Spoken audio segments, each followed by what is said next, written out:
Hi everyone, welcome to 5 Quote Shakespeare Hamlet Theme Analysis. In this series we looked at a total of 14 different themes, and in this one we're going to finish up the Revenge mini-series. In the Revenge mini-series there were a total of 4 videos. In the first one we looked at the 4 revenge subplots and tried to explain their significance. In the second one we looked at Hamlet's revenge dilemma and tried to explain why he couldn't commit revenge due to conflicting cultural influences. In the third video we looked at the revenge genre itself and we explored some of its plot features and compared it to the film John Wick. And in this video we'll do the thematic features to finish up the miniseries. Yeah, the John Wick part was a lot of fun, that was for sure. What I do in each video is first identify the important aspects of the theme and apply it to the play, and then we dig deeply into the text of each play and pull out several quotes to prove the connection. If you find these videos useful, please like and subscribe, and if you make a donation, you get a complete set of the PDFs I use in this series. See the description for details. Sympathy for a murderer. Sympathy for a murderer. If you're writing a revenge genre story, you have to create that sympathy for a murderer. The audience must identify with the hero's predicament. Despite illegality and moral ambiguity, we have to feel like the hero is doing something heroic, and he's not just a murderer himself. Like modern law, Elizabethan law punished the avenger as harshly as the transgressor, and that's probably a good thing. We can't have everyone running around taking the law into their own hands. But in the popular drama of the age, and today as well, the sympathies must lie with the Hamlets, must lie with the avenger themselves, do you see? So this sympathy for and identification with the hero requires that his predicament reflect the audience's own recognizable concerns with justice, fairness, good governance, social political stability, etc., etc. We must see that the hero is acting in a way that we might act in the same situation. So without institutional means to right wrongs, as we've discussed, the hero is forced to act outside the law. He has no choice, or at least we understand the choice to act. It's a very bad situation, but we say, yeah, okay, you're going to do it. It wasn't an easy choice, but we're on your side, murderer. So here's what happens in John Wick. John Wick attempts to better himself and make himself worthy of his wife's love by leaving behind his cursed life as the hitman. They make most films that you'll see and stories that you'll read, the authors take a lot of time developing a sympathetic hero. He's trying to get out of the nasty world. He's trying to better himself in some way so that we're on his side throughout the rest of the story. So this creates empathy and identification. We are like the hero. We are John Wick. We cheer on John Wick for killing as many people as he can possibly kill because they deserve to be killed.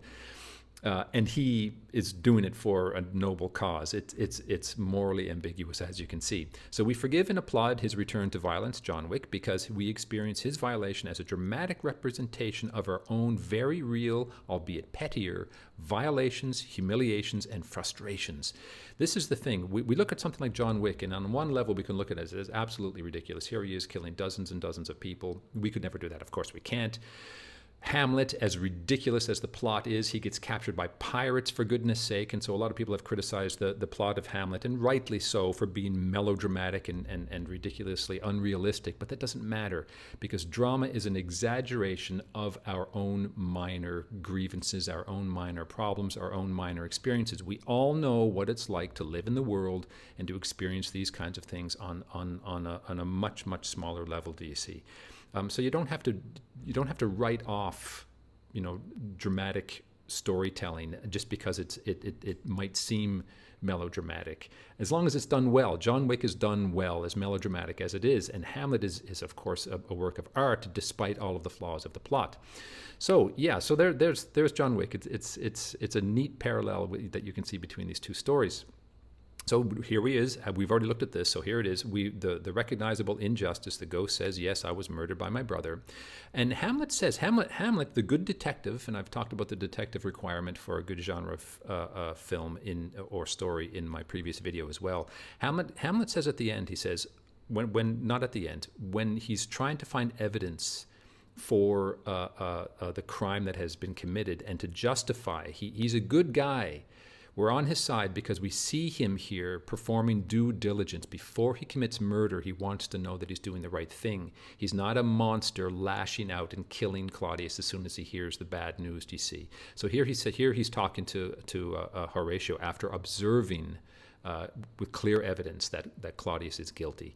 He says, "Oh, good Horatio, I'll take the ghost's word for £1,000. Did you see how guilty he looked when he was watching the murder of Gonzago play within a play?" Remember, he watches that and he clearly doesn't like what he sees. And Horatio supports us. And Horatio is a Benvolio kind of character. He's a good sidekick kind of character. We respect Horatio, and he gives his nod of approval and said, "Yeah, dude, Claudius is guilty. You should do what you have to do." Hamlet repeats it. He says, "Upon talking of the poisoning, didn't you see it? Didn't you see it? Didn't he look guilty?" And Horatio repeats it again. So if we needed more reason to be on Hamlet's side, we've got Horatio at our back, so we can feel morally justified in cheering on a murderer, do you see? This is how it works.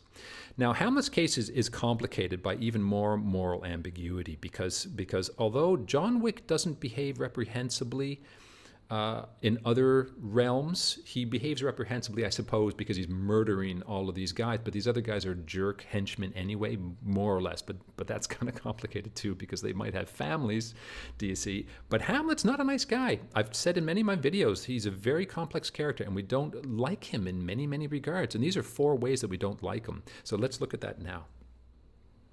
Sympathy for a jerk. Hamlet behaves like a jerk, and we still have sympathy for him. So how? So the moral ambiguity can explain it. So how was sympathy identification maintained when the hero does behave reprehensibly more than once? It's not just, oh, he slipped up, he's human, so he made a mistake. No, he acts badly throughout the entire play.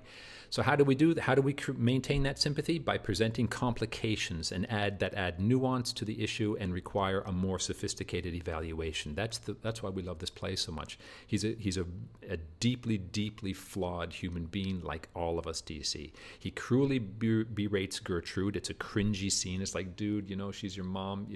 You're going a bit over the top. Yeah, she didn't behave very well, but back off a little bit. He cruelly berates and betrays Ophelia. That's even worse, I think, than his anger with his mother. He kills Polonius, who didn't really do anything. He's just an idiot. And he kills Rosencrantz and Guildenstern. That's the same thing. They're just kind of idiots. So here's my argument. Now, you could argue, I've heard arguments to the contrary. I've heard arguments that Hamlet is a reprehensible character, and we don't necessarily have to have sympathy for him. I'm going to argue in the opposite way. I think that Shakespeare does really want us to have a sympathy for him, but not naive sympathy. We do see all of his flaws. So here's my argument in favor of poor old Hamlet. So he cruelly berates Gertrude. How do we handle that? Well, it's a morally ambiguous transgression that Gertrude has created. Do you see? She behaved really badly by marrying Claudius 4 months after the death of her former husband. So Hamlet says here, when he's berating her in Act 3, he says, "Why?" This is in the soliloquy where he's raging at her. He says, "Why? She would hang on my father as if increase of appetite had grown by what it fed on." So they were a loving couple. She at least pretended to love my father. He believes that she did love the father deeply, deeply, and yet within a month, it's not 1 month, it's within 4 months, she married my uncle, my father's brother.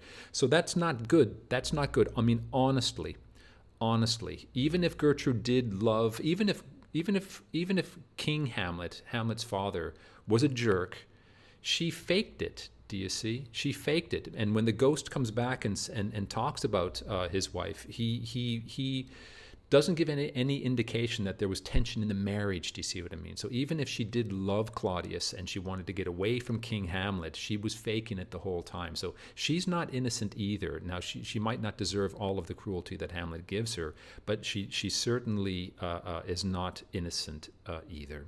So how do we explain away the berating of Ophelia?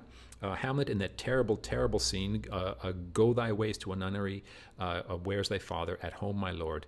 He cruelly treats Ophelia in this scene. But here is another complicating issue. Yes, we do have terrible sympathy for Ophelia, and for good reason. But she does betray Hamlet. She's lying right here. Right here, she's lying.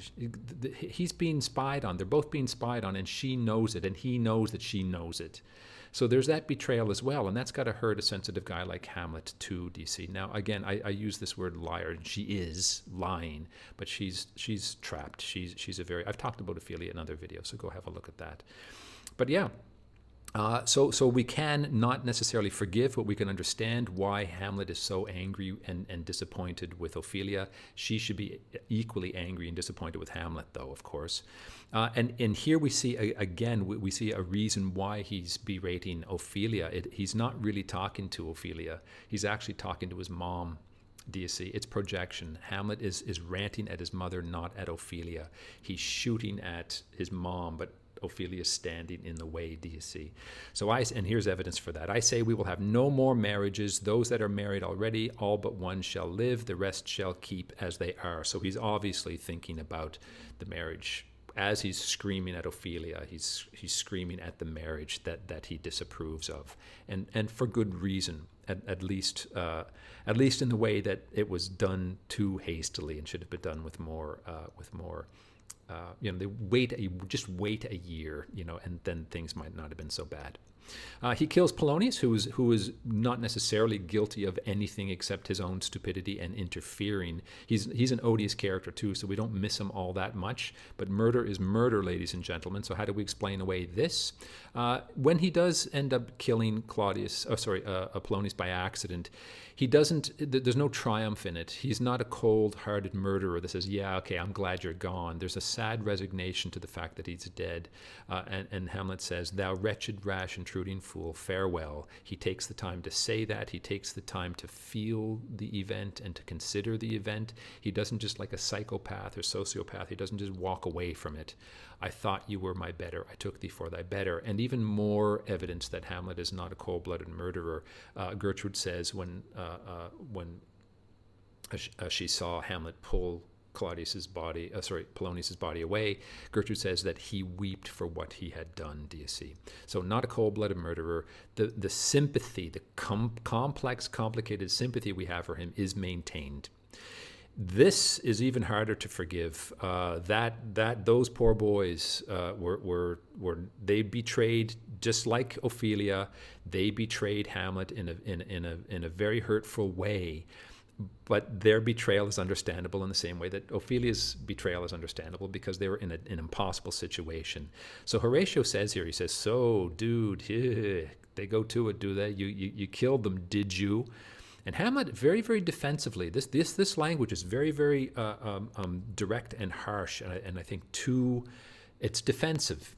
He says, "Why, man, they did make love to this employment. They are the ones who brought this on themselves. They are not near my conscience. Methinks the boy doth protest too much," do you see? Their defeat does by their own insinuation grow. It's their fault. I don't believe it. I don't believe what he says here. I think he does feel guilty, and here's further proof of that. He says at the very, very end, with his dying breath, he thinks of them. Now, a psychopath wouldn't. A psychopath would pull the trigger, let England kill them, and they would disappear. The victims would disappear from the psychopath's mind, you see. That's very, very obvious. But no, he doesn't. With his dying breath, he says, "I'm going to die before I can hear the news from England," meaning Rosencrantz and Guildenstern. So, not a psychopath, no saint by any means, but he's not a psychopath, and our sympathy is maintained. Okay, number 3, hero has heroism thrust upon him. And that was 5 Quote Shakespeare Hamlet theme analysis, the end of the Revenge mini-series. I hope you enjoyed it, and if you did, come back for my next video, Thought versus Action. If you found these videos useful, please like and subscribe, and if you make a donation, you get a complete set of the PDFs I use in this series. See the description for details. Thanks for watching.